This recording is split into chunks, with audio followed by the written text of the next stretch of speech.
welcome to the Higher Training Podcast. Today I am joined by Yannick Magee. Yannick is a fellow Team Torres member, blue belt, same as myself, although a long time, 13 years. Muay Thai was your main entry point into the combat sports, correct? MMA actually. MMA? Yeah, first and then Muay Thai. Interesting.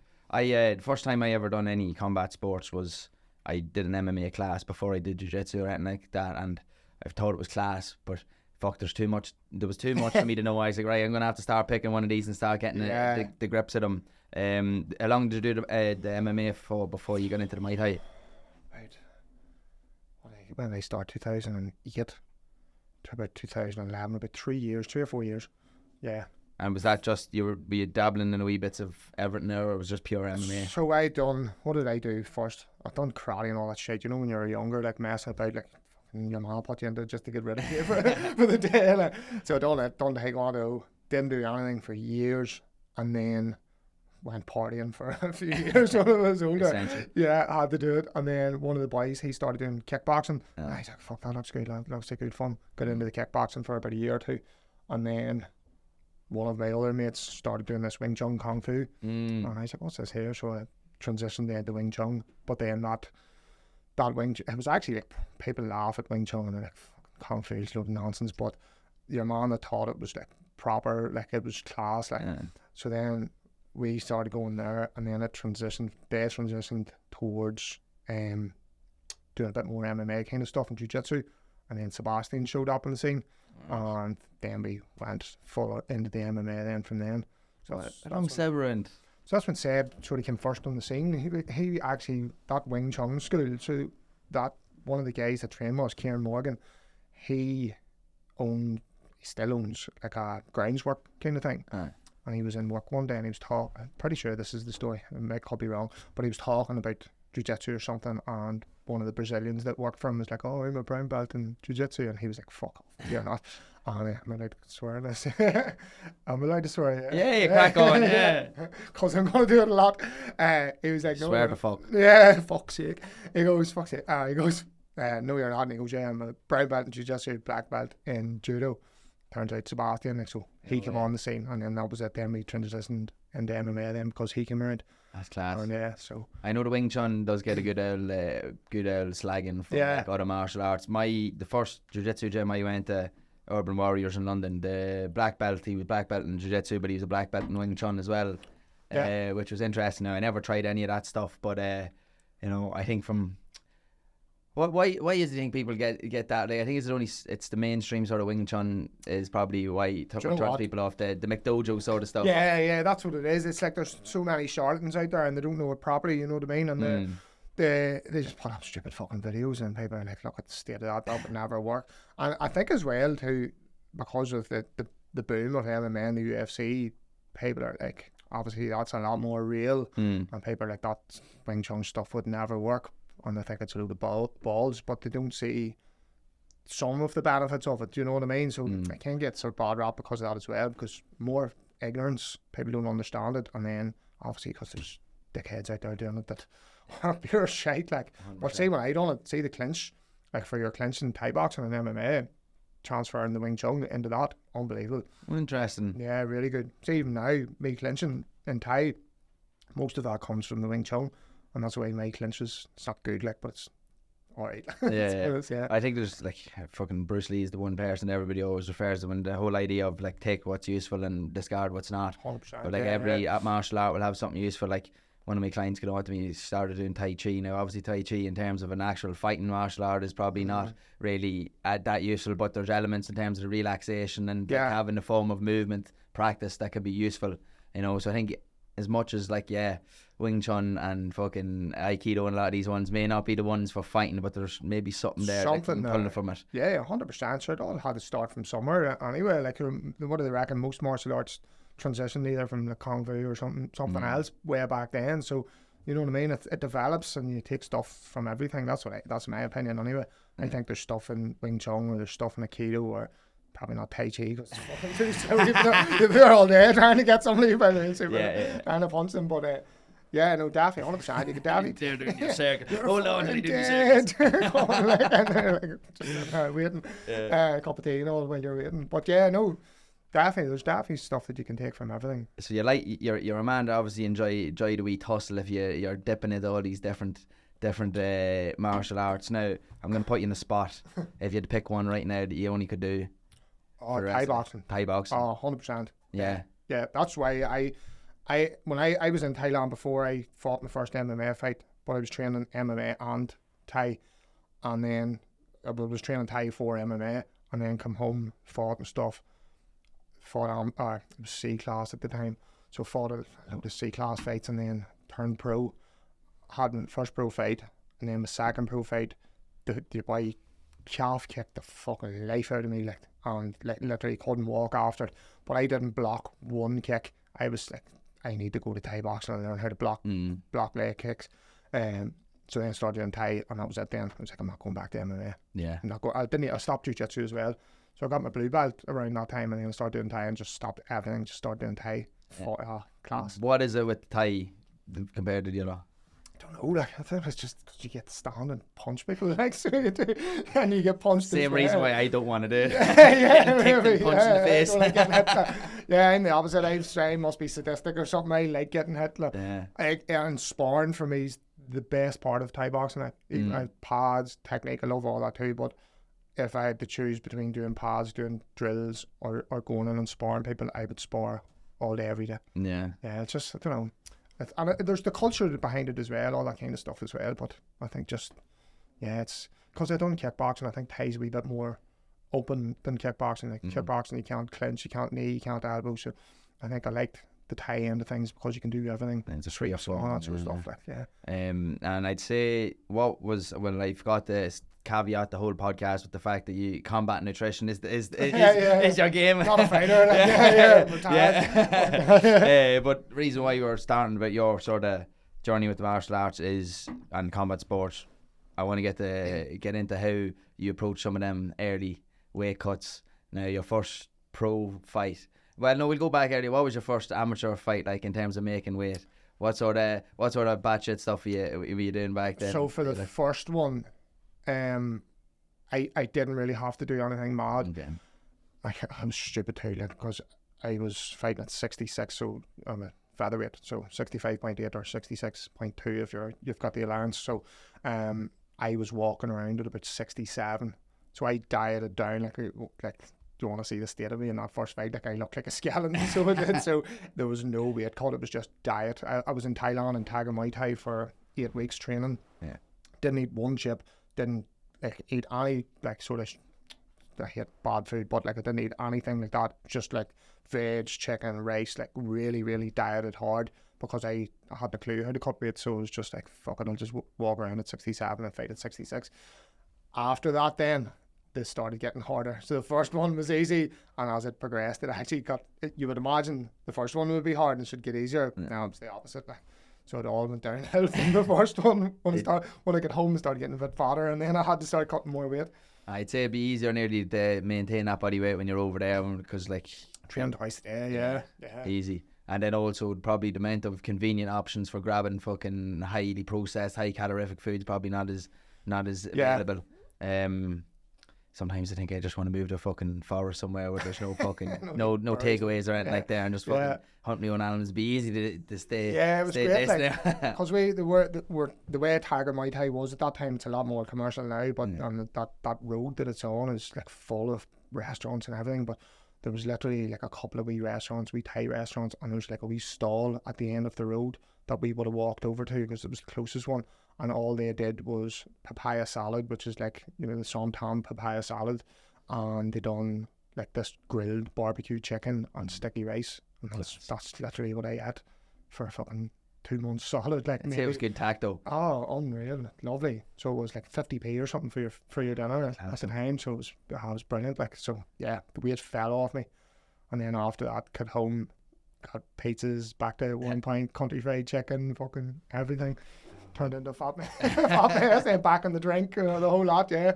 So the drink is a big one that people don't like. I wouldn't work so much with like combat athletes in terms of like weight cuts or anything like that, but I would help people with the weight loss, and people sometimes underestimate the fucking impact drink has, and it's not just the calories, it's the the head. I find, for me personally anyway, if I'm drinking, like it's very hard to make good decisions around food and training and activity levels and the wee habits.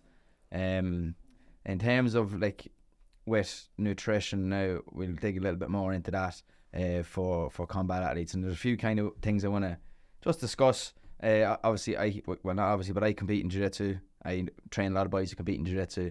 Now I was saying to you before that want to kind of go into the differences. What do you think the differences are between cutting weight maybe for jiu-jitsu competition, where you don't have to do the day before weigh-in, versus MMA or boxing, where you're getting that day in kind of refuel? And in terms of the differences, what would you say the differences are? Is it more so the approach the week of, or the refueling? So it would be both. So just with MMA and boxing, so if it's in the south and it's amateur, it's same day weigh-in, the same as jiu-jitsu. Generally the time between the weigh-in and the time you compete is a little bit longer, because jiu-jitsu obviously you're a lot of competitions you're weighing it when you're straight onto the mats then. Boxing, amateur boxing as well is the same, so it's same day. So the difference that would lie between a same day weigh-in and a day before is, number one, like how the difference between, or the time difference, the lag time between your weigh-in and the time that you're on the mats, or the time that you're in the ring or in the cage. So that'll determine, what you can then do to make the weight. So if you have a longer time between that weigh-in and the time you compete, you have more opportunity there to refuel by getting your carbs back in. You have more opportunity to rehydrate, and if you've used dehydration to make weight, you have a longer time to get that in. But if you have a short window, you shouldn't be relying on those things, because you just don't have the time to put it back in there. Some people think, I'll weigh in, say for jiu-jitsu, I'll drop my carbs in the week leading to go into the mats or into the weigh-in, and then after I'll just eat a load of food. But by the time they're on the mats, that food's not digested and they're not actually getting the benefit of it. So the approach has to change to suit the time difference, the time that you have between the weigh-in and the time you compete. So that's the big thing. And as well too, like, it's a jiu-jitsu competition, do you know what I mean? I'm not saying it's not serious, but you shouldn't be putting yourself, and even amateur boxing, MMA, you shouldn't be putting yourself under any stress or strain. Like, most people are doing it for a bit of crack. You know what I mean? They're just doing it because it's a hobby and something they enjoy. So anybody that's cutting weight or like sweating in baths and out running and sweatsuits and all to make weight for a jiu-jitsu competition, it's stupid, because it's your hobby. You know what I mean? You shouldn't be putting yourself at risk for the likes of that. So, yeah. Have you done that before though for jiu-jitsu competition? For jiu-jitsu, no. But I've not ate the day off and maybe cut back. I maybe had a bath the night before. Actually, a hot bath the night before for one, and not at the morning off. But it's more, I know that I'm on weight, but it's more worrying about the weight. The difference in the scales, or maybe my scales are off and maybe I'm not going to make weight. That sort of way. It's more the stress of it that causes you to do that, rather than the necessity of doing it. You know what I mean? Yeah, so, I know myself. I've done some stupid shit in terms of like with weight for competitions. Like, I think the first jiu-jitsu competition I did, I would have been walking around maybe with 80 kilos. I think I was just like, right now I'm going to lose weight, go in and compete at 70.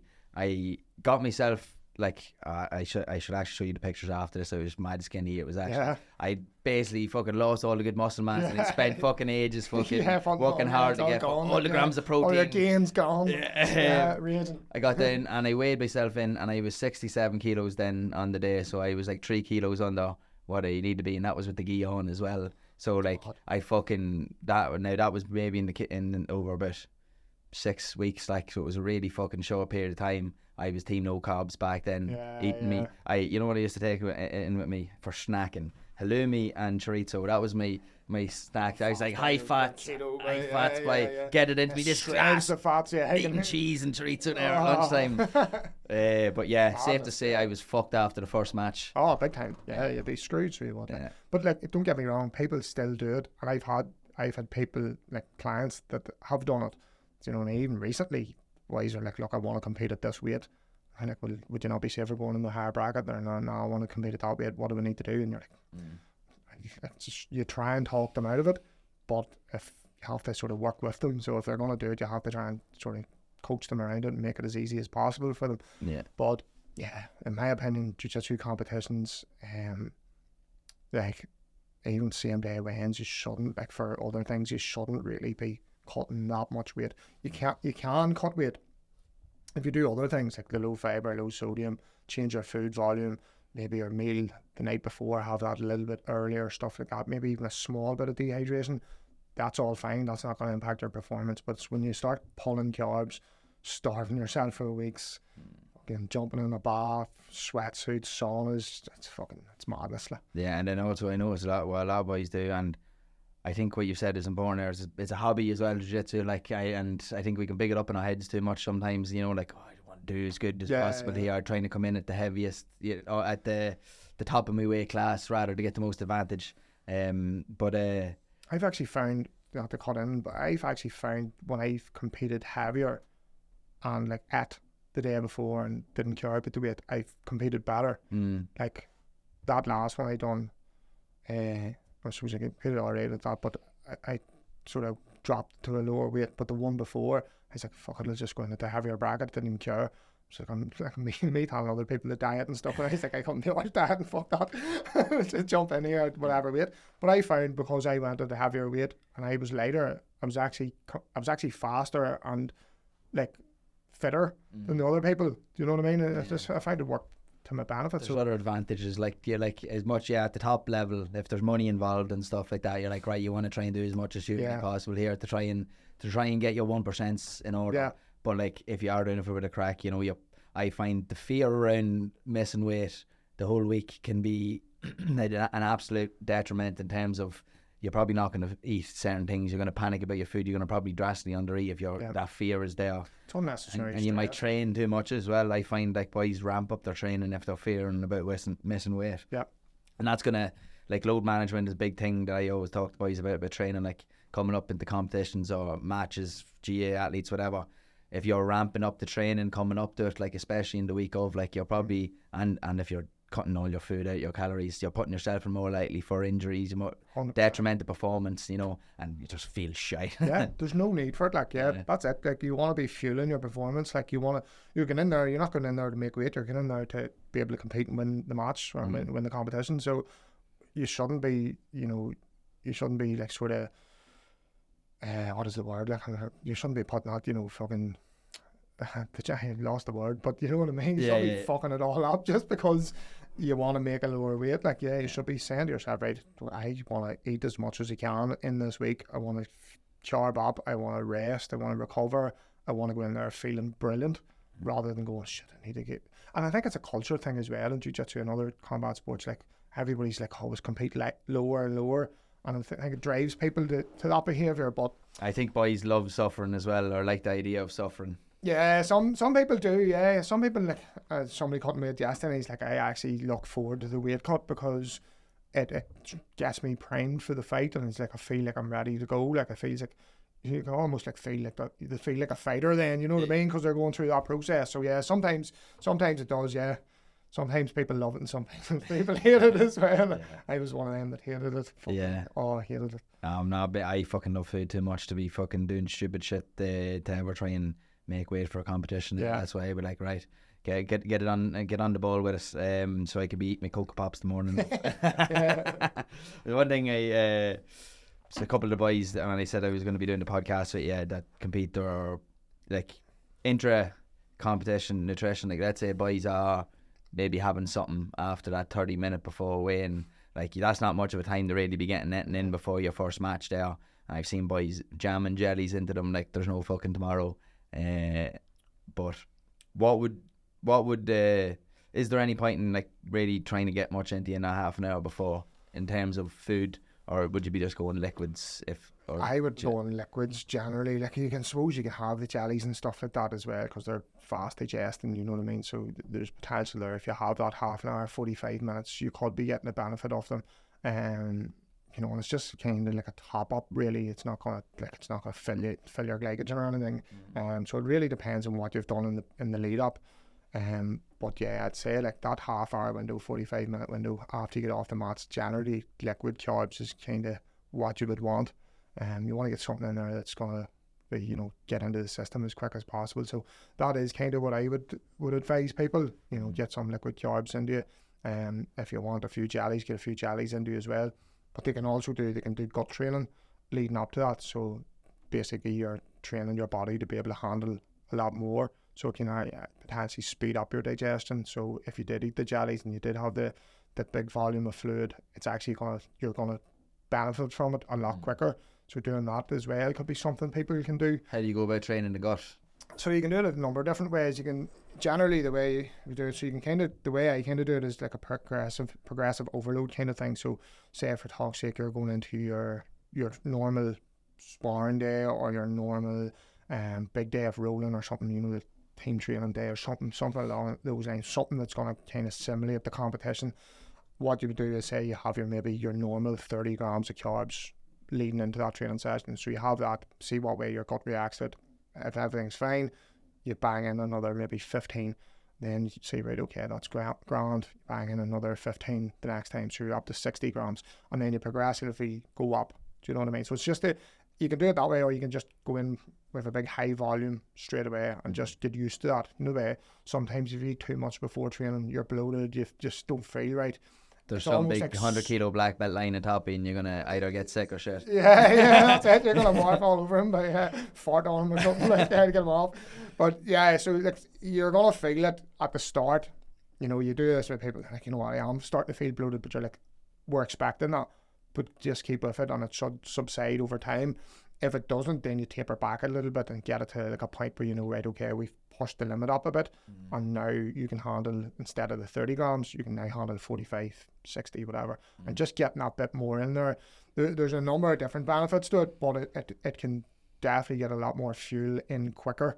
So then for the likes of the competition where you've got that short window, it can potentially then help get you fueled up quicker for that. So you're used to it, like you're used to it. Your body's used to it, and it goes down to a cellular level as well. The receptors in the cell, there's actually more upregulation of the receptors in the cell, so you can actually utilize more at a cellular level. So it's you imagine like it's just like say this is the cell is a real crude way of talking about it, but not crude like, but basic way. So you have your cell, you have the receptors, and it gets the carbs into the glycogen, the glucose into the cell, and say that was like backed up from the stomach and the process, like it's going through a tube, say for talk's sake, to the cell. If you open more gates for that to get in, there's less of a backup, so your digestion's actually quicker, so it's being utilized a lot quicker, so there's no backup as such. So that's kind of like a real basic way of putting it.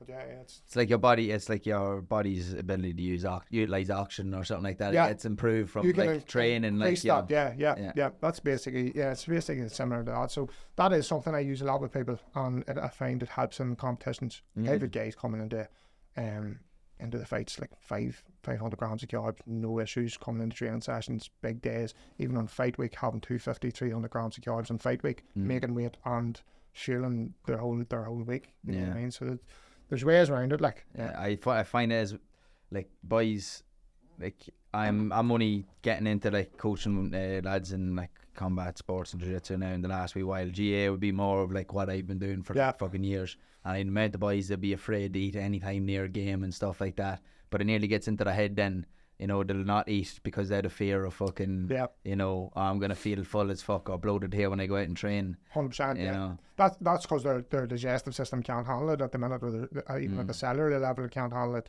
So that's where the gut training can come in. But that's why I like the progressive overload. So sometimes you go too high for somebody, just put a big volume and they're like, fuck this, I'm not doing that again, because they feel like shit and they don't do it. But if you just taper it up a little bit, it gets them easier. It gets them accustomed to it quicker. Not quicker. It's easier to sort of handle for them.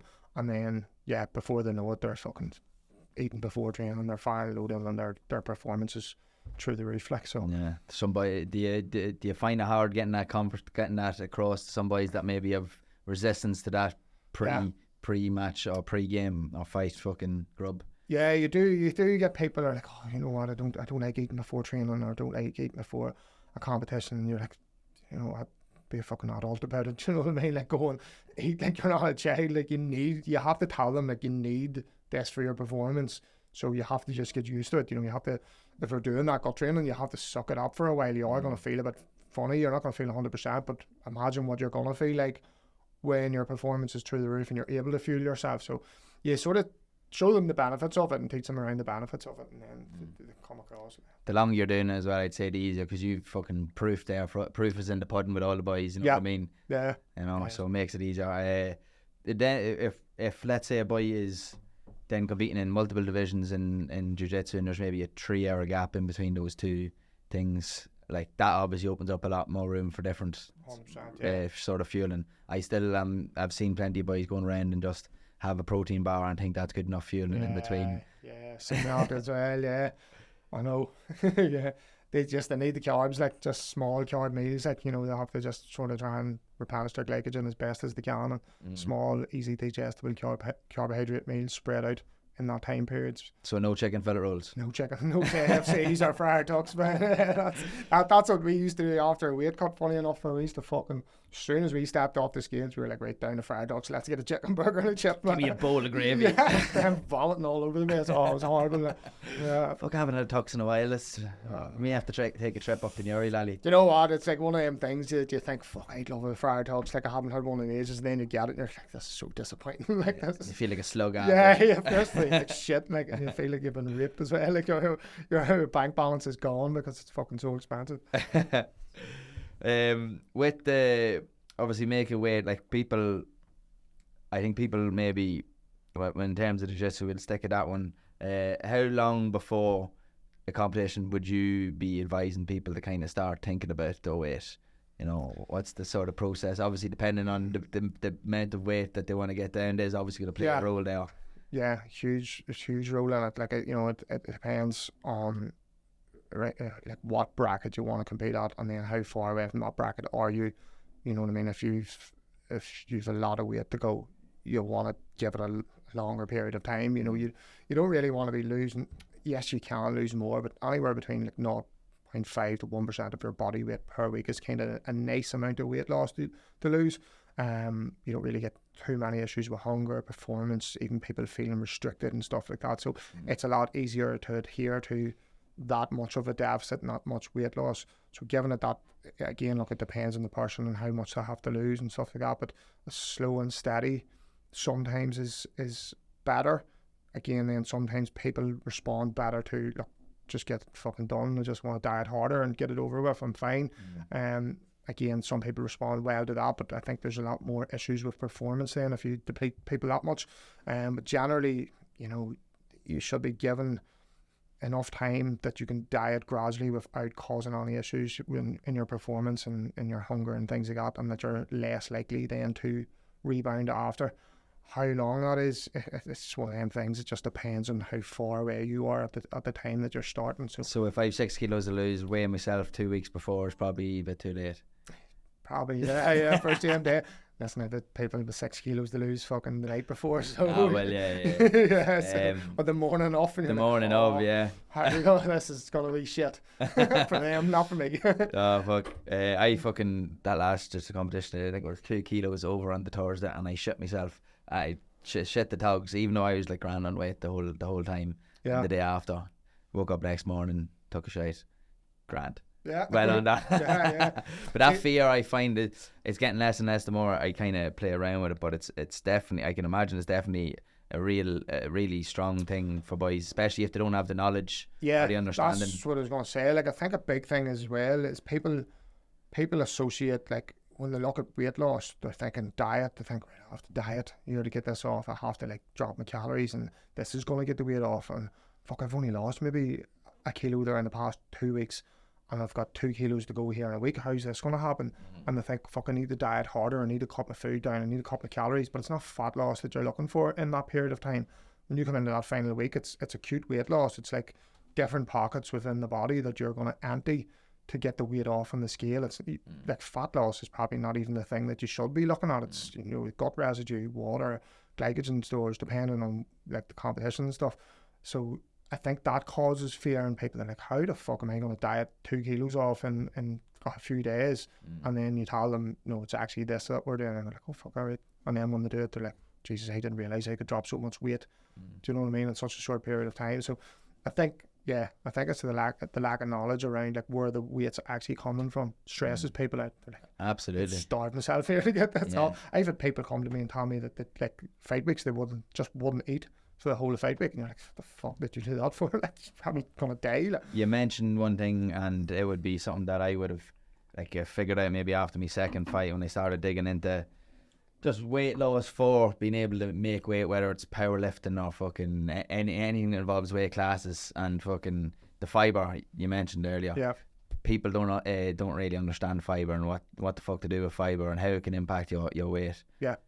So if somebody's they don't have a fucking clue what the crack is with fibre when it comes to weight, what would you say to them? What's the basics that people could take across? The basics are that when you eat like a high fibre diet, it's not readily digestible. So what you end up with then is a load of undigested bulk within your digestive tract. So basically you end up with a lot of just a lot of food hanging about in your large intestine waiting to come out. So you imagine that it's just like a load of pipes just full of food, and then attached to that food is a lot of water as well. So basically if you go in a low fibre diet, you're putting less in.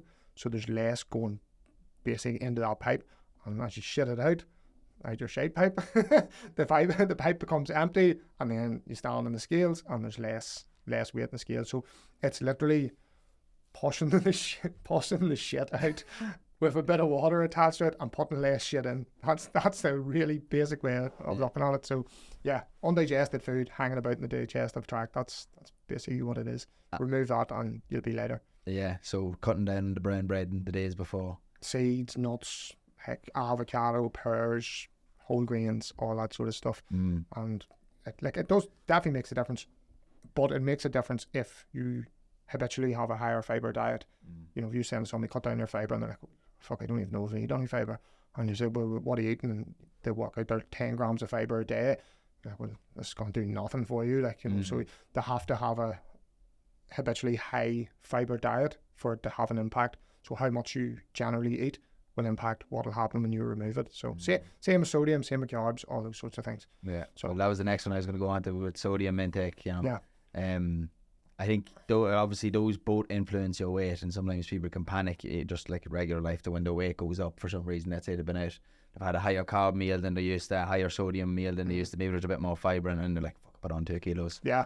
And then they realise the next day, oh fuck, it's back to what it was the day before. Yeah, how did this happen? Like, what is this witchcraft? Like, like, what the fuck? But it can work the other way then as well. If you're trying to lose that or cut that wee bit of weight, instead of actually just like fucking starving yourself, you can manipulate those wee things. 100%, yeah. Just manipulate those things, and the weight will move.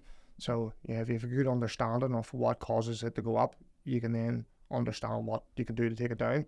Do you know what I mean? So, yeah. It's the thing differentiating between fat loss and weight loss. That's the thing. People don't do that. People think like weight loss is fat loss, but it's not. It's 2 different things. Like so. 100%. Yeah. And the amount of ones that I would work with where they're worrying too much about the weight loss and it's actually fat loss that they want, and the signals get crossed and some of the meshing gets crossed.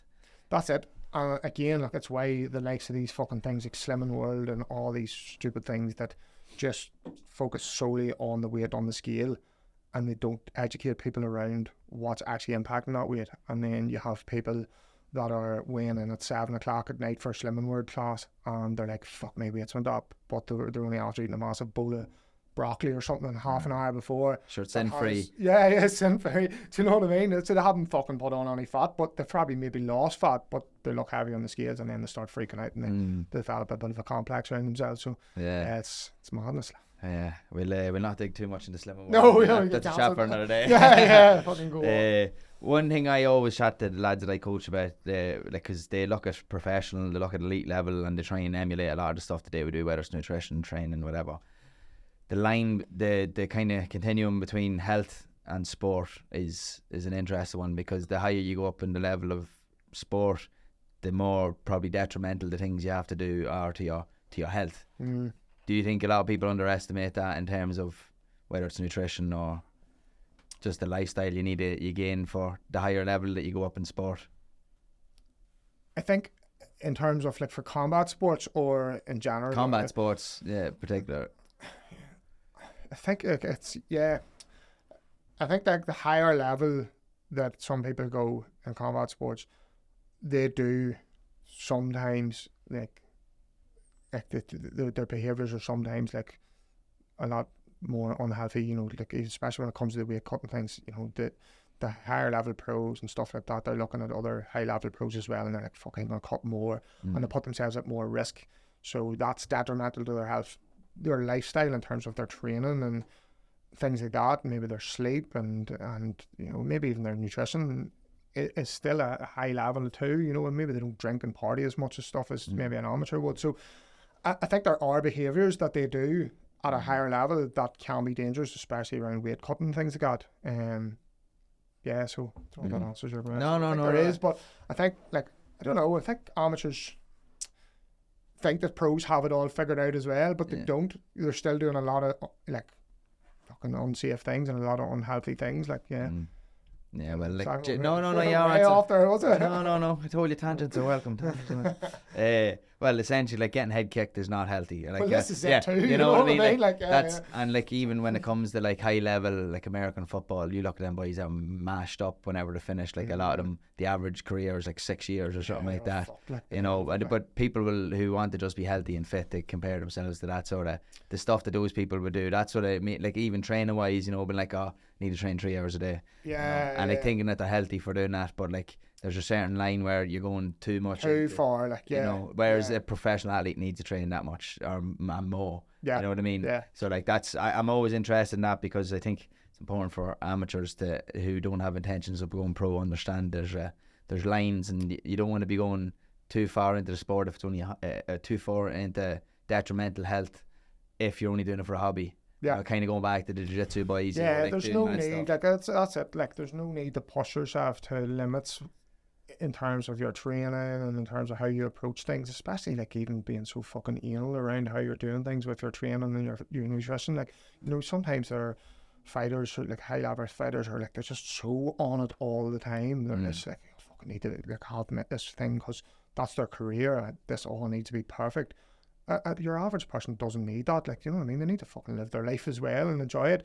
If that's the way they're wired, then that's the way they're wired. And like there are amateurs and there are people, hobbyists, that are wired like that and they treat everything in their life like that, I think. But I just think, you know what I mean, you just lighten up a bit. Like there's no need for it, like, you know what I mean? 100%. When I was a pro, I was fucking I wasn't even acting like a pro, you know what I mean? So I was out partying and drinking like before my fights and stuff, which John Jones style. I was pure John Jones, big time. Like, both my pro MMA fights were parties the week before, like. He wasn't up at night worrying about his weight loss anyway, or his weight cut. Fuck it, just go and fight somebody, but don't put so much fucking stress into it, like so much worry into it, like.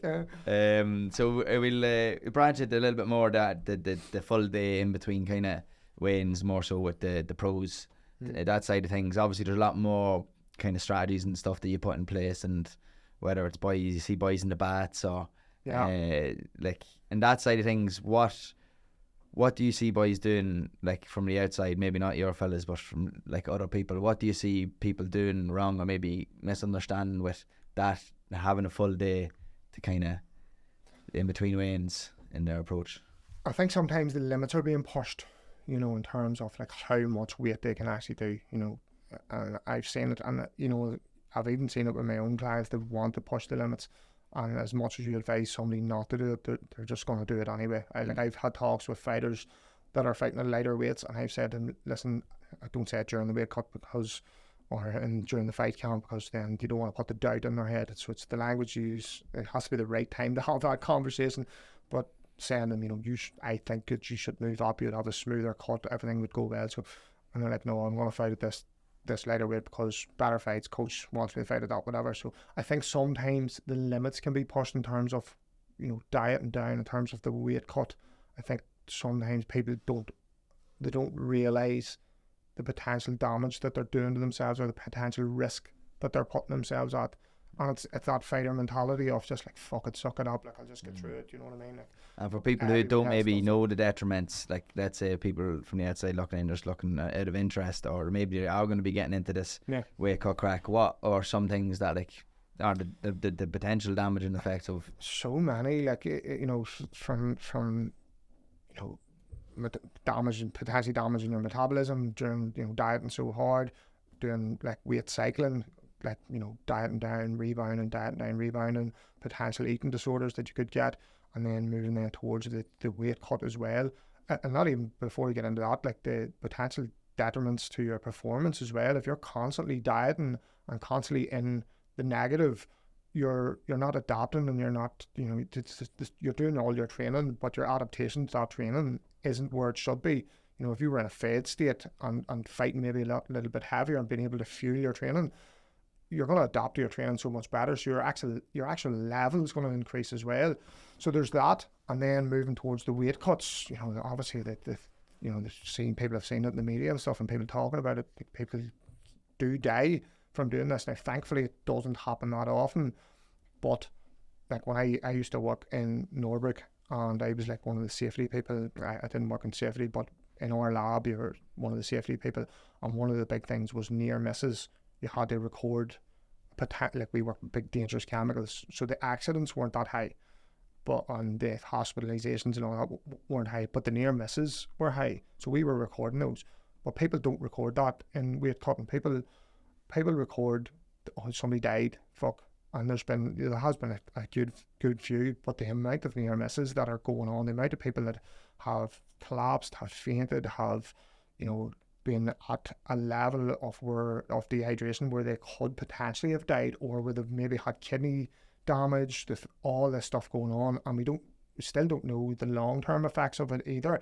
So there's so many things that are happening that people don't even hear about, and there's so many dangers of the weight cuts, so that, you know, people can die, people can fucking get kidney failure, people can develop eating disorders, people can, who knows what damage they're getting, you know what I mean? So there's people getting hyponatremia, there's people, you know, rhabdomyolysis. I've even heard of people that have developed it after a weight cutting fight. So there's so many things that happen, but unless somebody dies, you don't hear about it. Do you know what I mean? So there's all this stuff goes on. So like, which is back to you talking about the health thing as well. People train, they eat well, they sleep well, they do all this sort of stuff to be an athlete, and then they do something fucking mental, like cut so much weight and put themselves at like a real risk of so many other health complications, and they don't think twice about it. They're just like, oh, it's part of the game, like just do it. So yeah, it's so dangerous. Like it can be so dangerous if it's done wrong. And I think doing it wrong is cutting too much, exposing themselves to too much heat. I've been at shows where I've seen people locked in saunas. I've seen people wrapped up in sweatsuits, beanie hat on, socks, jackets over the top of sweatsuits, sitting in a sauna. Like the potential there for heat exhaustion or even heat stroke. Like fucking like near dying, and their coach is going, oh, 10 more minutes. You're like, let that person out, let them cool down for a while. Like the boundaries be pushed, and that's where the issues are. I think people just pushing the boundaries way too much. Like, do you think it is the culture thing, or do you think it is like just people really don't understand the dangers of it? I think it's a bit of both. I think it's a culture thing, because like people cut loads of weight for such and such in the UFC. Like Volkanovski's after cutting like 24. What did he cut? Like fucking 24 pounds and a week or something. Yeah, something like that. He's with a brilliant team too, you know. Yeah. So I suppose there's a risk reward kind of thing there for that as well. You know, it was a last minute. It was for the title.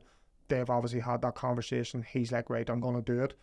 So that Jordy that works with him, the fight dietitian, is brilliant at what he does. So they've obviously looked at that and said, look, there's a risk reward here. It's for a world title in UFC. He's going to do it anyway. I may as well help him. And I've had that situation as well where people are like, I'm going to cut this amount of weight. And you're like, you're fucking mad, don't do it. And they're like, well, I'm doing it with you, or I'm doing it without you. Yeah. And you're like, right, look, I'd rather see you right, and we do it as comfortably and as safely as we can. So, yeah, to answer your question, like I think it's a culture thing where people look at people like that and like, fuck, look how much they cut. Like I've had people send me pictures of weight cuts and they're like, look how much he cuts, and I'm like, yeah, but that's fucking stupid. Like, do you know what I mean? Just if he's over there sticking his hand in the fire, you're going to do the same thing. So there's that culture of it behind it, cutting a lot. It's almost an ego thing as well. I think for a lot of fighters where they're like, I can cut a lot and, you know, suck it up, and I'm a fucking, you know, I'm a tough guy here, I'll do it, I'm a fighter, like I'll get through it. And then I think it's a ignorance around the dangers of it. They don't realise, when you said it, when I talk to people about, do you understand like what can happen here, and you explain it to them, they're like, fuck, I never even knew that, like I never even heard of any of that. Do you know what I mean? And I'd be saying, I might look, time to come out of the sauna, and like, I'm feeling good, and I goes, now come out for a wee while, just let yourself cool down a little bit, and then we'll go back in a bit. And they're like, no, I'll stay in. And I'm like, no, you're starting to, I can see it on you, you're starting to, you know, you're starting to feel it, like you're starting to overheat. You need to come out and let yourself cool down. Whereas a lot of people just stick it out, and again, the ego takes over. So yeah, culture, ego, and I think lack of knowledge as well is the three big issues that cause it. Some of the pictures and videos you see about like UFC fighters and coming out and weighing, like even McGregor back in the day when he was like, he nearly looked like a skeleton. His skin was sucked into him. Or Max Holloway, one of his weight cuts, I remember. I've seen that one, yeah, like he looked like he was in a bad way. Like, fuck, it's a dangerous game to be playing. And we'll move away from the weight cuts. In terms of like caffeine, how well personally do you drink much caffeine yourself? I had a Monster before I came here, so I should have brought it for advertising. I was afraid of a coffee because sometimes when I drink a coffee right before a podcast, I'm just like, It makes me piss. I'm down for a piss now, but I'll hold it in. But I'll drink a coffee in the morning, and the odd time I take a wee Monster, like every once in a while. So what around training do you don't really caffeine, or do you do? Spar. I used to when I'm sparring. So we would have used to, well, still do. I don't go to it anymore. I'm fucking too old. But the MMA sparring would be at like 12 or 1 or something on Saturday up in Newry. So I would have a couple of caffeine supplement tablets, not Pro Plus, like actual from High Protein or something. I would knack 2 of those. Like, I think it was like 200 mg per tablet, so 400 mgs of caffeine, pure raw caffeine. Bag those in before training, about 45 minutes, an hour. And I've always felt the benefit of it. In terms of combat sports, for like sparring and stuff like that, there's a bit of research, and not really shown to be super beneficial, but I found, like anecdotally, it works well for me. Some people would take it for those earlier sessions, and they've found it works really well for them as well. So probably a personal preference thing then, in terms of personal preference, personal tolerance as well, like individual tolerance. You know, if somebody, you say, like, you're taking, you're fucking jittery and you're, you know what I mean, you're not gonna, some people get it and they're all over the place, some people get it and it just like sort of just gets that alertness, and they feel like, I always find that if I talk it before, I don't know if it was placebo, but I would have talked it before sparring and would have just been buzzing, like, I just thought it was in the fucking Matrix and see everything coming, like, everything slow-mo. I can't do it Tai Chi, but I don't know,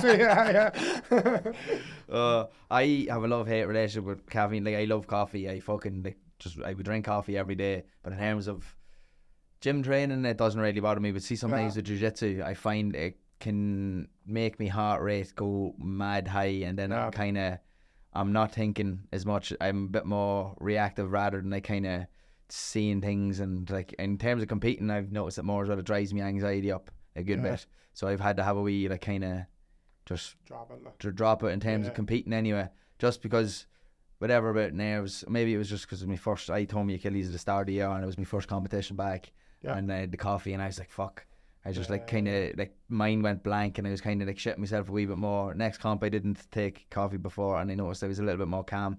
Is it the fact that it was my second competition back? Is it the caffeine? It's so hard. It's hard to know. It's hard to pinpoint it. Like, you know, I think there is research there that it shows caffeine can potentially increase your reaction time as well. And I'm pretty sure it was for combat sports. I can't remember exactly, but I'm pretty sure it is.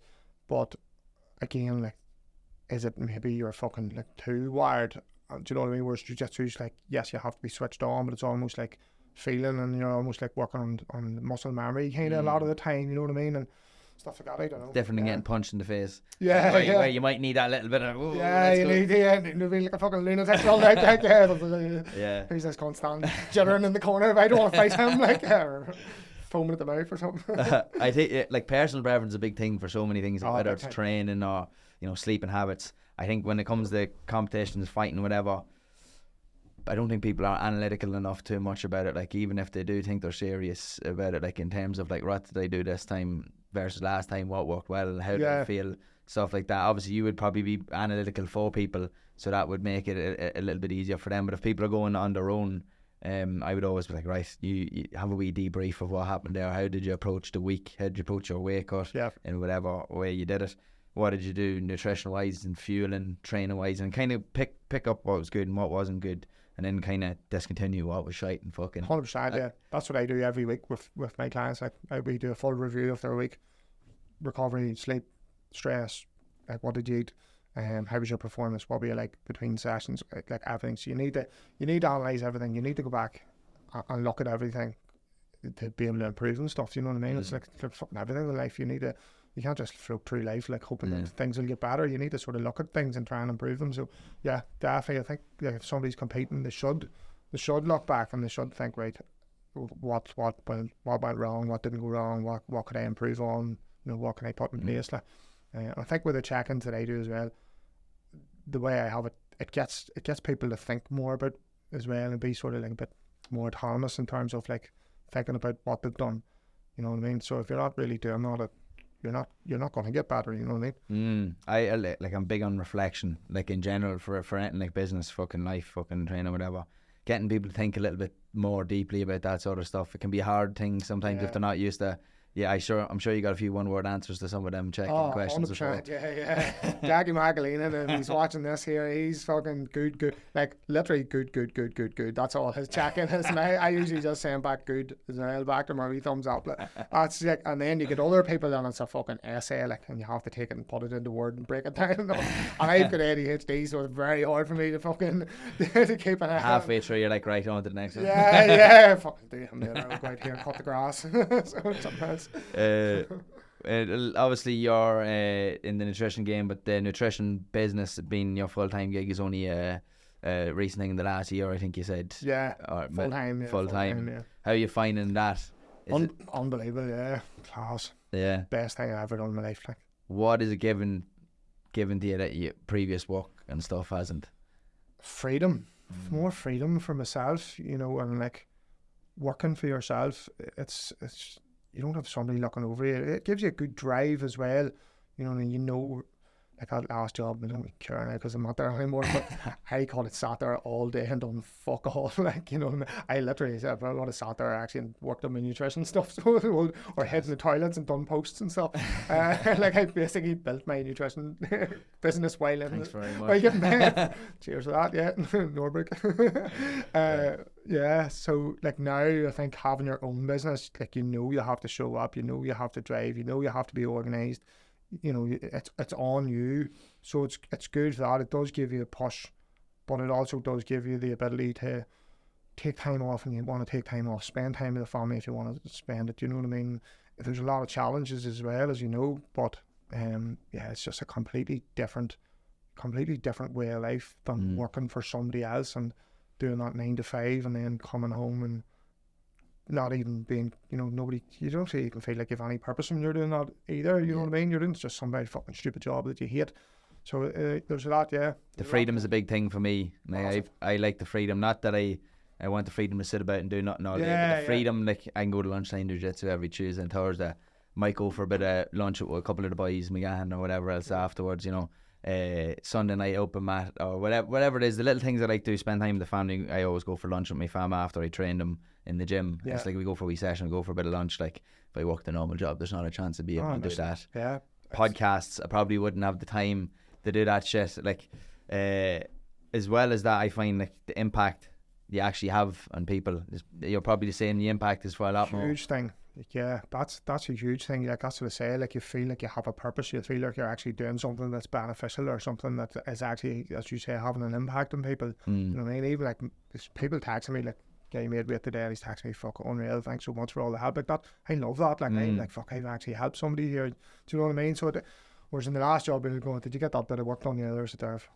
I click back and look on the phone. Yeah, tick the box. Yeah. So yeah, just like being able to actually make a genuine impact in people's lives and improve things. Like, I know fucking Nelson Mandela over here. You know what I mean? People are like, the feedback you get sometimes, you're just like, you know, it puts a smile on your face. You're like, fuck, I've actually done something positive here for somebody. Like, I've actually helped somebody. Like, so. Class. Now, what are the challenges are now? Challenges, yeah. Stress. I'm always, like, see, since I'm young, like, I've always been somebody, like, if I had looked at my bank account, or if I was like worrying about money, like I would almost have, I used to call it money pains. Not that it was ever, like, I was on the dole and all for a while when I come back from Australia, but not that it was ever like skin like, but I would always get worried about money. I don't know why. I was always, not that I'm obsessed with money, but always like, sort of, it must be from like coming from maybe a poor fucking upbringing or whatever, but I would get this thing, money pains, like, fucking not enough money, I haven't enough money here to do this and do that, like, that would be always one. So like the worry of maybe not having that security of a full-time job where you know you're getting constantly, right, there's going to be this wage in the bank every month, covers the bills, especially now that I've a mortgage, 2 kids, fiance, the whole lot. That was a big stressful thing for me. You know, how am I going to provide for these people? How am I going to make sure that we're getting enough to cover all the bills and stuff like this? So that was a big thing, the stress of that, not knowing whether it's going to go well. Doubting yourself as well, like self-doubt, you know, like that imposter syndrome coming in sometimes as well. You're like, you know, I think you know what the biggest challenges I think for me is mindset. You know, your mindset can very easily drift towards the negative, and you're like, fuck, this isn't going to work. Or if you have maybe a quiet month, like last month was my biggest month that I've had since starting, and then this month I start to worry again. Do you know what I mean? It's like, what the fuck are you worrying for? Like, last month was great. Even if this month's shit, you're still doing all right, you know? So it's stuff like that, yeah. Mindset, like, and just sort of thinking to yourself, fuck, this isn't going to work. Yeah, or worrying that it's going to eventually fizzle away, like this online business crack or this online crack, like eventually. He's going to take over. I'm not going to be able to fucking do it. Like, that is, like, even thinking the future, like, you know, am I going to be doing this in 10 years' time when I'm 40 now? Like, am I going to do this when I'm 50, like 60? What am I going to be doing then? Do you know what I mean? So it's thinking of the future as well. Like, it's easy to sort of live in the moment too, but yeah, I think that can be stressful. Your mindset, and then sort of wondering what to do and how to overcome obstacles as well. You know, if you know your day-to-day challenges and stuff that come up, and how do I grow the business? How do I do this? All those sorts of things, like, they're the most challenging. Not a bad position to be in, to be fair. You know what I mean? You can't complain that much. Could be fucking standing in the rain on a building site or something. 100%, and wishing you were fucking doing something else, you know, every day. You know, that's it. Like, that's the fucking one of the biggest things that I found hard. Whenever I started PTing first, I was in London, and the first gig I went into, after the first month, I had to pay 1,000 rent. No matter how many people I had to pay that 1,000 rent. And to see the fear that, and living in London and paying the rent for there, like the fear after getting, like, I was working for somebody else, it was PT still, but I wasn't, like they were giving me clients, so I didn't have to worry about the money. Like, it was guaranteed. But then moving in, I was like, right, here, I have to make $1,000 here just to break even here. That fucking stress, it can either go other way. If you let it can put you down and make you not want to fucking do it, and if you just let it fiddle into your head, or else go the other way and flip a script, and then you're just going to want to work fucking flat out. Let's push it. Like, and even that money mindset too that you can have. Sometimes you're like I used to look and I go, fuck, nobody's going to pay me to fucking help them with their nutrition. And then nobody's going to pay this enough to make a living out of this. Nobody's going to do this. People don't have the money. There's not enough clients out there. All this fucking shit that can come into your head. So yeah, it's just about reframing how you look at it, and then just doing the things that work and that you know work, and showing up and getting it done. Like, I think that's a big thing. Like, that wee voice in the head's always the biggest bastard ever. Yeah, he's a fucker, like, so he is, yeah. And my head is all over the place, like, I'd be like, oh, I'm going to do this, no, I'm not going to do that, I'm going to do this, no, and then I'll be worried about this, and then I'm like my one that goes to me, like, one manager, like, fucking, oh, I'm going to buy this here, I'm going to buy that, we're going to do this, we're going on holidays here, and then next manager, like, oh no, I can't afford that, what are you doing that for? You know what I mean? Like, it's just fucking, my brain's fucked. So it's like, Funny you mentioned ADHD. I actually think I'm going to be going pursuing and getting a fucking diagnosis, because I reckon I tendencies towards it, like, fucking, the business side of things is when I notice it the most, because, like, I could go from, like, I fucking love this shit, things is going well, and the next day something small will happen. Like, a client might be like, oh, I'm moving to a different place, and I have one last client, I'm like, panic, oh fuck, I need to change the business. What? Need to change the direction of the business completely. All these, impulse, like, I would have times there where I'd have so much going on in my head that I want to do this much stuff today and nothing gets done. Or like I'll be in the middle of washing dishes and then I'm out in the fucking brushing the yard and then I'm in working with stuff for clients. And I'm like, oh, fuck. It's just super hard to get organised sometimes. Yeah, I see you got a stand-up desk. Yeah, unreal. Yeah. Best thing ever. See, if I sit down when I'm working, it's just like sort of drifting off. Like, Yeah. definitely. I'm going to invest in one, I think. Well worth it. Like, worth it. If your energy just is completely different. Like, Yeah. so actually, Aaron Flynn, you know Aaron Flynn, though? He likes strength and conditioner and fitness.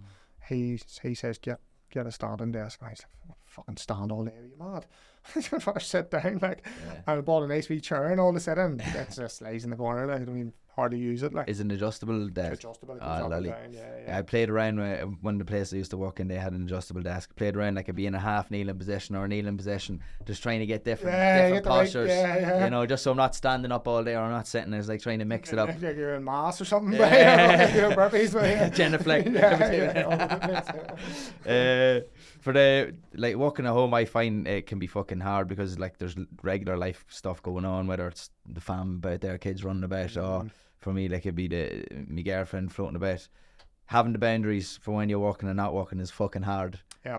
How are you managing that so far? You know what I did? I fucked up at the start, right? So I said, oh, this is going to be great when I leave and go full time because it's just going to give me so much more time to help with the kids and do this and do that and pick them up from school and all this sort of stuff. And she was like, right, yeah, sweet. And then when I started having to do that, I started like, fuck's sake, I have to do this and I have to do that.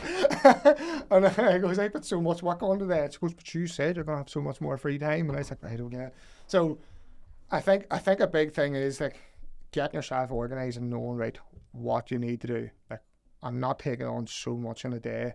That's another thing that I can do, and especially with me, I can procrastinate very often. I will be like, I have all this to do, and then as I say, like I'd be away fucking cutting the grass or doing something else, and I'd be like, I'll do that later, and then it builds up, and then I've so much to do, rather than just going, right, look, I've all this to do, lay it all out, get that done, and then have my times where I know, right, I have the time with the family, I have the time with the kids, I know this is all part of my schedule, and it's important that you even have that time away from the business as well. I think, like, because sometimes you can spend so much time like in delivery and then trying to help people and do everything else, and you don't have that time for yourself or for your family. So yeah, I think it affects fucking how you work as well, like, and as well as your life, obviously. But yeah, you sort of almost like start to resent it a little bit, and then you have to sort of have a talk to yourself, going, fuck me. I used to do a job where you'd be climbing through vents, fucking scraping the grease off in kitchens and all, like, and I look back at that and I'm like, I'd rather be here now doing a meal plan for somebody, you know what I mean, than doing that. So yeah, so it's perspective as well. But I think just being organised is a big thing for me. Like, I need to make sure I'm organised, and I need to make sure I know what I'm doing, and I need to not overwhelm myself, but also then recognise when my energy's starting to dip and when things are starting to crop up. Like, you know, if somebody texts me and I'm like, I swear not, I'll do that later. Or if I'm like, you know, start getting a wee bit ratty and start putting stuff off, I know, look, these are wee triggers and these are wee red flags that I need to maybe go and do something, go do jiu-jitsu or go sparring or go and have a bit of time with the family, go out for a meal or something like that, and get that bit of time away from the business, so then you can go back and you're focused then back in the business, if that makes sense. Like, would you say that, like, training is a big part of looking after your head? Massive. Yeah. See, without it, I'd be fucked. Yeah. I'd be in jail. I would be in jail. Like, my whole personality just goes through the floor. Like, if I can't spar, if I can't get punched in the face or punch somebody else in the face, I'm gonna be bastard. Like. Yeah. And if I go, sometimes if I don't get, maybe if I'm injured or just so busy and I don't get the sparring or jiu-jitsu or something.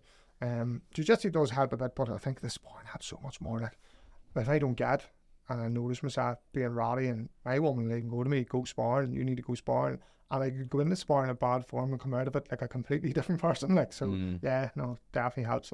Yeah, last year and a half, 2 years, definitely fucking Jesus Christ, jiu-jitsu played a massive role in me head. Like, I fucking know. Well, when I done the Achilles, apart from the fact that I couldn't do fucking most of the stuff that I'd like to do, I couldn't demonstrate stuff at work and all, but see, not doing jiu-jitsu, it killed me. As much as it's like, oh yeah, sure, you're only sitting around for a few months, could be worse, but like, when it becomes a big part of fucking your life and who you are, and like fucking it becomes a release as well. Like it's almost like a coping mechanism sometimes as well. I find like if I get to train, it helps me cope with everything. Like I don't be as annoyed by things. I can just get through life a lot easier. Like so, it's great for your mental health. Like unbelievable. Like. Do you have any other habits that look after the head? Do you read or any of that crack?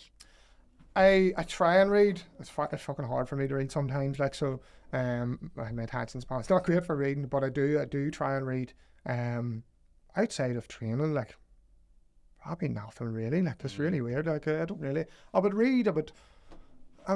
Yeah.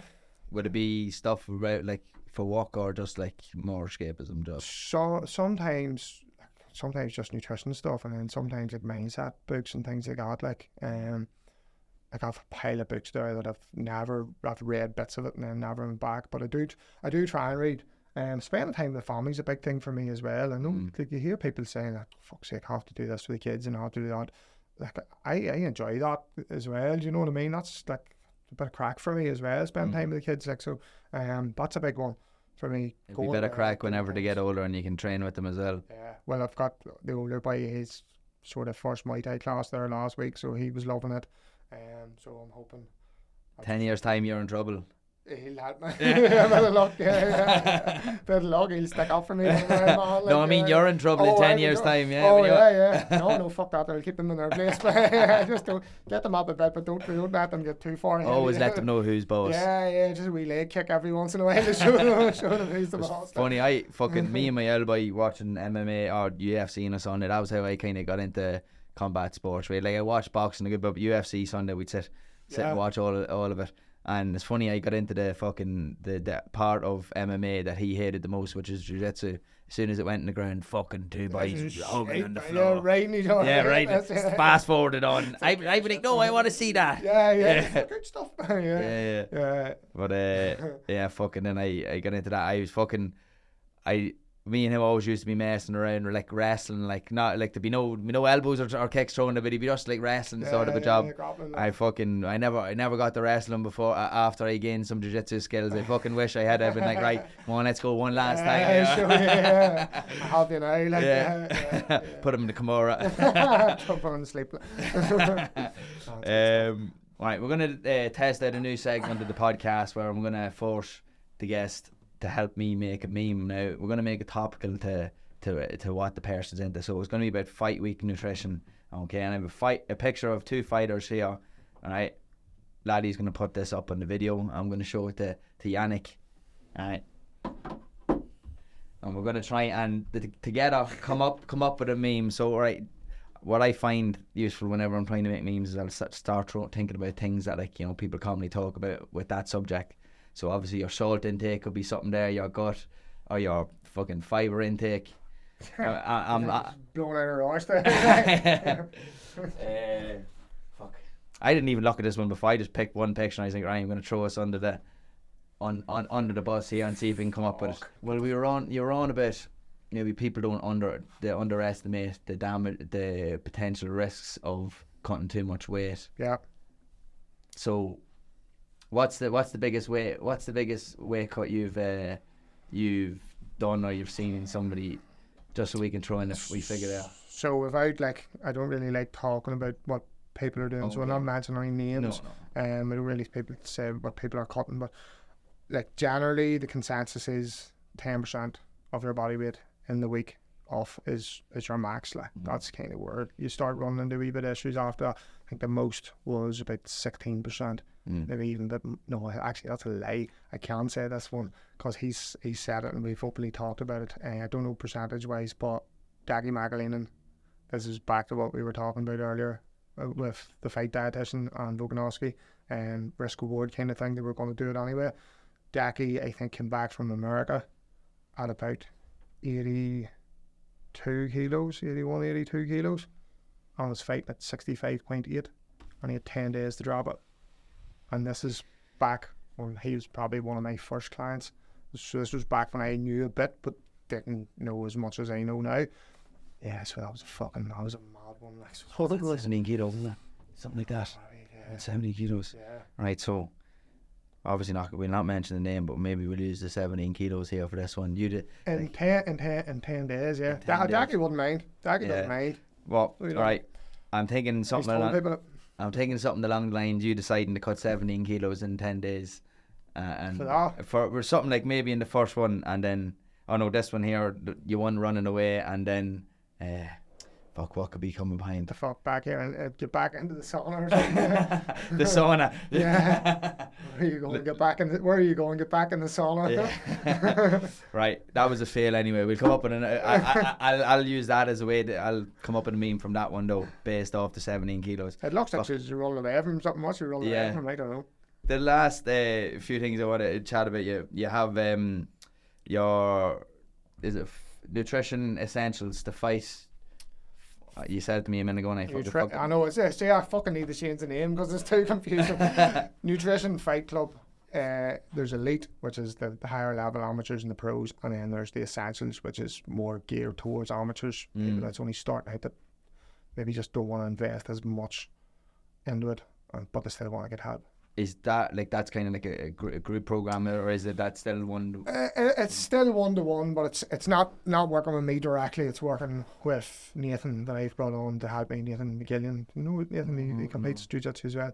So he's just qualified recently in nutrition. So he has he's come on in to work on that end of things, and then I oversee it. So very good. What's that like now for yourself having to? Because I'd say it's hard whenever you're doing the 1-to-1, because obviously it's 1-to-1, you have to charge a certain amount because you're putting much more time into it. Big time. I know for me, I'm mad to be able to help more people and make it more cost efficient for more people to get help, just because a big part of what I do is I want people to fucking be in better positions and not face the same or do the stupid things that I used to do. Yep. But also you need to get paid, and it's a business at the end of the thing. It's hard finding that nice mix between the two. Yeah. Did you was the group program something you wanted to do for a while? Yeah, so that's kind of why I toyed with doing a group program. So it's not really so much a group program. It's still it's 1-to-1, but it's essentials. It's a lot more basic than what I do with the other ones. Like I go in person, help them with their cuts. I'm just there all the time with the elites, but the essentials is just a lot more basic. They don't get as much sort of coaching, as much help, but it is still 1-to-1. You can't really do a group thing with fighters, like, because every cut's different, every camp's different. You can sort of try and help them like that, but it ends up just being 1-to-1. So yeah, I always wanted to sort of open it up, because there was so many amateurs that were like inquiring, and so many people that were, I'd love to get on with you, but I can't really afford it. And I was like, you know what, like, well, let's make something that they can use, and that's going to actually help them improve things as well, because at the end of the day, that's going to change the culture going forward. Do you know what I mean? Like, so that's a big thing for me as well. It's not even about the money. Like, I'm doing all right with what I'm doing at the minute. I just thought I'd open this up. All right, yes, you make a bit of extra money as well, but it just opens the door for so many other people to get help when they need it. Like, so, and again, I was helping people for free. I help people for free all the time. People that probably watch this and know that. Like, even there yesterday, helping somebody that was fighting one of my clients, and I helped them for free, just with a bit of information, and sent them the recovery plan and stuff like that. So I've no issues with helping people for free if it improves what they're doing and it changes things going forward. You know what I mean? So yeah. Well, it's good. Like, it's a hard, like, I know you have to pay the bills. Once after that, like, my big thing is, like, once I get my business where I'm like paying the bills, everything's done, then I'd happily do stuff for free. Like, you know, certain percentage, like certain people I want to work with, I would happily do it for free, you know, because at the end of the day, it's a business. But like, as you said earlier as well, it's like having the impact and the purpose. It's a big thing. It's a big thing, and I think when it comes to athletes as well, money isn't really always there for a lot of people to be able to, like, yeah, you can to a certain degree, but like maybe the extra little bits, like, are you gonna start then charging? Like, if you start charging just to give that wee bit of help with the recovery bits or whatever like that, then it becomes like, I don't know, it's a hard. People appreciate it too. Like, I've done stuff for free for people and put my time into, like, even answering questions and voice noting somebody and telling them exactly what to do and stuff like that. And then down the line, they've come on as clients. Do you know what I mean? And have the money. So I've always been told by, like, I'm in a mentoring thing, and they were always like, no, don't do anything for free for anybody. Like, you have to charge your worth and all this sort of stuff. Like, that's fine, but I think it doesn't fucking cost you anything to go out of your way and help somebody, you know what I mean? Why not go and help them? Like, Yeah. you know what I mean? If somebody's coming on to me and they're cutting weight and they're struggling and they're like, here, what do you think? What should I do for this? And you're going to make that easier for them. Doesn't matter if you're getting paid for it. Like, if you can make that easier for them, make it safer for them, that's a big thing. Like, so, and then, you know, they're going to appreciate that. They're going to talk to, not that you're doing it for that reason, but I think if you do good things come back to you. So 100%. Yeah. So big fan of that. Like, just fucking doing stuff because you know it's you want to help. Like, it's the right thing to do. Yeah. You're not just doing it to get a couple of quid off people. So but then we did launch the essentials, but we do charge for it. Like, it's not free. Like, exactly. But it is cheaper. What's the elevator pitch for the essentials? I'm sure your mentor's been. Don't really have. I don't really. Who is this program ideal for? So, more so for amateurs that are looking to get help with their performance, their weight loss, on their fight camps and their weight cuts, but they maybe just don't have the resources there, or they don't have the knowledge, or they don't want the full program that we do. They just want to get, you know, they want to improve their knowledge, they want to improve their performance and their cuts, but they just really don't have the capacity there to pay for the higher end of kind of things. I don't really like it being about money either and saying, oh, this is a cheaper thing, because they're still getting results. I think it just opens it up more to people that potentially don't take it as serious as the pros, or that's a bad elevator pitch, isn't it? Like, I need to sit back and fucking we'll cut this out. Fucking not. Yeah.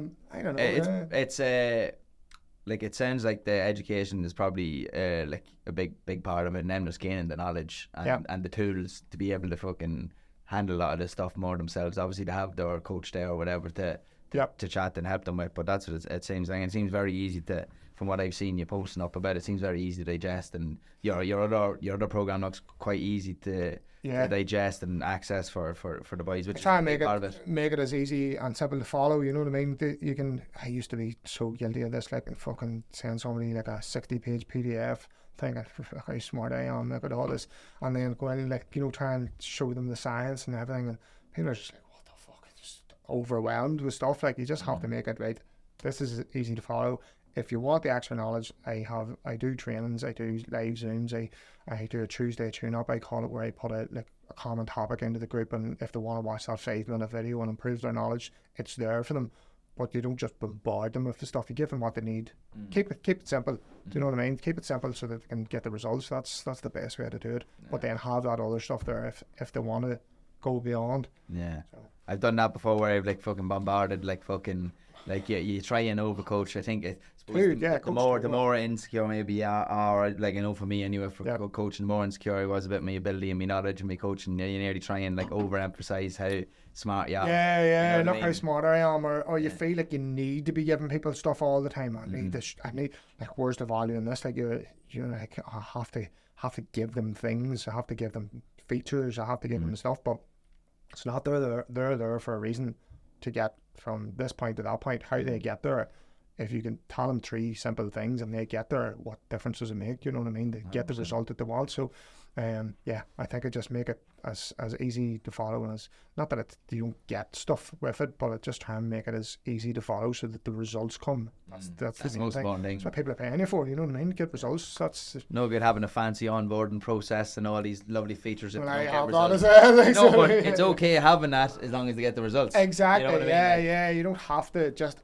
add features for the sake of adding features to make yourself look good, because, say, to be honest, 9 times out of 10 people don't even fucking look at the stuff, like, you know what I mean? I have a resource library with about 100 different videos and guides and everything, and I would guarantee that the majority of the fighters that I have on just don't have the time or don't really care. They just want to tell me exactly what to do. Come and help me with a weight cut, tell me what to do for the fight week, how to work over, bang, done. Let me text you if I need any help. That's it, like, you know what I mean? Very few athletes actually care that much about the stuff that we care about. A lot of, like, when it's nutrition or training, for me, you know, like we're like, oh, fucking, you try and project yourself onto them sometimes because you're so into it, and you're like, oh, fuck, you need to know this, and they're like, don't, like, what the fuck, like, just want to go and fight and train, and you deal with all that and just tell me what to do, like. So it's an interesting one. Now, last a few rapid fire ones. You said you do read a little bit, so is there any book that you're particularly nutrition side of things that you reckon people should go and give a wee go?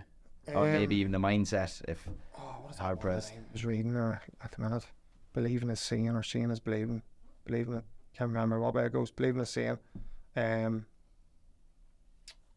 even really recall his name. See, this is where my memory fucking lets me down. Just look up the title. Don't look up. You know what yeah. you need.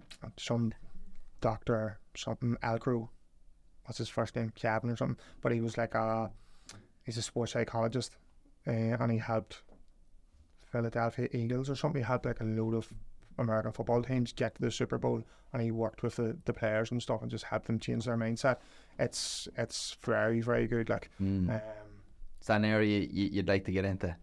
Yeah, I'm interested in it. It's just the mindset kind of stuff, because as I said like before, like in business, it's the mindset thing that I think lets you down, and not having that vision and not, not knowing how to deal with certain situations. So building that mindset and not reacting. Like, there's one thing that's in that book that it stood out for me. Like, be the thermostat, not the thermometer. So instead of like reacting to your environment, you control your environment, kind of thing. I was going a bit deep, like, but I'm not really that big deep of a thinker either. But that really stood out for me, like, because sometimes you get overwhelmed with things, or you're like, fuck this and fuck that, and you're like, right, hold on a second, take control of your environment and do the stuff that needs done.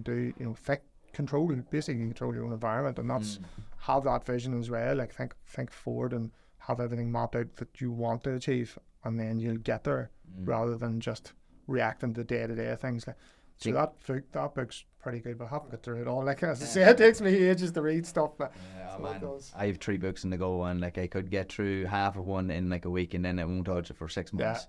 Yeah, and then find it under something and move on to the other one. Again, but I am the same, read something and then be like, fucking put that down, and then, what's this here book? Read that for a bit. Yeah, so environment is a fucking very important piece that a lot of people underestimate, not just for like nutrition, fucking healthy habits or anything like that, but like whether it's business or just being a fucking, I know when it's bad habits people are trying to get rid of, removing themselves from the environment tends to be the easiest thing to do to limit that habit. I know for myself as well, whatever bad habits I have, and in the same behalf, if you have a different environment, it can have positive effects on the good habits that you want to actually start doing, or the type of person you want to be. But it's hard to get people thinking in that way, to start changing and manipulating the environment. If you change your environment, it's going to then impact your behaviours, you know what I mean? So it's like, what is that there, the triangle thing, or it's like your behaviours, your environment, your identity and all that. So you ever see that?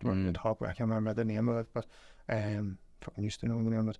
But like, if you change your environment, your behaviours are going to change. So if you put yourself in a positive environment, or you surround yourself with people that are, thinking the same, and it's not like, I hate that fucking old saying of like, if you're around 5 millionaires, you have 4 millionaires, you're 5 people. Yeah, that thing, like, or you're, ditch all your old friends if they're wasters. Like, I fucking hate that. I have friends that love partying and stuff, and they're my mates, you know what I mean? They'll never ditch you them. might go to them for business advice, but they're still your mates. Like, so just because they're like that, you end up where you are anyway, regardless of them being like that. So, do you know what I mean? Not that you're fucking like any better than anybody else, but I do think that do have people outside of that around you as well. So that's why, like, I'm not mentoring thing with Phil Graham and stuff, like, and I think that's been a huge thing. I've changed like my environment in terms of business, and then the training environment, being around people that are training, and just being, surrounding yourself with those sorts of things. It's massive. It's massive. Like, absolutely. If you're out partying all the time, weekends, hanging around with fucking not bums, I don't like calling them bums, like, because if you're doing all that shit all the time, you're not going to get anywhere. Like, do you know what I mean? You're not. Like, or it's a lot fucking harder. Yeah, you might always have it in you to go, fuck, I want to do something. But it's harder to get away from that. And, if you have that poor environment and you improve that environment, it's definitely going to be positive. Same thing with like training. If you want to be the best of the best, go and train with the best of the best, and you're going to become fucking better. Yeah, that's it. Yeah, iron sharpens iron kind of thing. Like, if you surround yourself with good stuff and good environment, you're only going to improve. Like, you're going to feel better. Life's going to be better. Like, I think. Boom. Deep shit. Always at the end of the podcast. Might drop. Can't drop that. Make us tight in the table. It's a rack man. About it. Do you like films? Oh yeah. What's that would probably be the one thing I do enjoy outside of training and stuff, is just sitting down and watching a wee movie. Yeah. What's your favourite sports film? Sports movies. we'll make a topical combat film then maybe if you. I don't know. I think The Fighter was brilliant. Like, Which one's The Fighter? With Christian Bale and the brother. Who's the brother? Can't even remember who the brother was. The Vultures. Fucking Mickey Ward. Mickey Ward. Yeah, I loved that. Like, it was very good. Yeah, that would probably be the favourite. Now I'm just thinking about it. I think did Tom Hardy from The Warrior, did they go and did they try and steal Mickey the story of Mickey Ward and adjust it for MMA? Kind of similar, isn't it? Yeah, it is when you think about it. Except they don't fight each other. One of them's not a junkie. I think he's a school teacher or something. Yeah. That would probably be. It's a good one. Like, yeah. You know what? As much as I like competing or not competing, but like training and stuff and competing in combat sports, I don't really even like watching it that much. Like, no. See the UFC, I'll watch it every once in a while, but I wouldn't be that big into watching it. I like one UFC and I like Thai boxing fights and stuff like that, and maybe the odd UFC. Yeah. But I like combat sports movies as well. Yeah, I'd probably be my favourite. Like Jean-Claude Van Damme ones would be like kickboxer. Yeah, fucking want it. I mean, for all of them, but oh, it's class. But there's plenty of memes in my phone that I've made about Jean-Claude Van Damme and the kickboxer. All the old school ones, you have to love them, like Bloodsport and stuff. Like, class. Yeah, those are good. Right, we'll branch it out from sports and combat films. If you since you don't like watching them as much, maybe what would be your favourite film or? Stand By Me. Stand By Me. Easy, but easy. Class. Oh, unreal. Don't know why. Just love it. Like, if that was on, I would watch it straight away. Like, I'd watch loads of movies. Like, I'm weird. I'd watch anything. I could watch a fucking romantic comedy and then I could watch an action movie straight after it. Same with music. I could listen to an opera and then I would listen to a rave tune straight after. Like, I don't know. Would you train opera? I don't know if I would train it. I might ask Andrew to stick it on some morning. He plays some mad tunes. Yeah. We were listening to Cheesy Pop the other day. But I tell you, I've never seen as many people singing along while rolling. I can't wait for Christmas, but Tuesday and Thursday mornings being the Christmas anthems on. Like, no, movie wise, Stand By Me's fucking brilliant, but it's classic. Good film. Love it. Right, if you were to pick one athlete, then that would be one of your favourite athletes of all time. Doesn't have to be in the combat. Do you know what? Probably, it used to be Muhammad Ali when I was younger, but probably Mike Tyson would be now. And more so since he's moved away from being fighting. Like his podcast and all, it's just brilliant, even his way of thinking and everything. He's just fucking mad. He's mental. He's mad, like, but he's just got a completely different way of looking at life, like. Yeah. And he's fucking right and stuff that he says. He just like says so many things. You're like, fuck, that's, you know what? He's just so knowledgeable. Like. Yeah. Don't think Khabib's his biggest fan though. After that podcast, did you see? No, when they were smoking, he was smoking. Oh really? Was he with Khabib? Yeah. Oh, did you see the one he had Hasbulla? Oh yeah. And he thought he was a wee child, and he was like lifting him up and giving him wee kisses and all. And he hates that Hasbulla. Fuck. Oh, he's brilliant.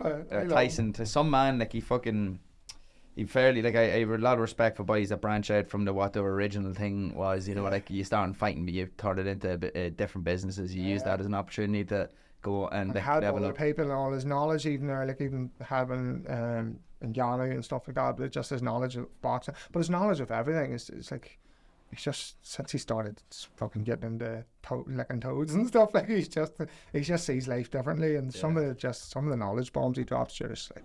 And we should all lick a few toads. Yeah. That's it. I would probably licked a few toads in the day. Well, I think that's perfect fucking opportunity to wrap her up, boy. That was fucking good.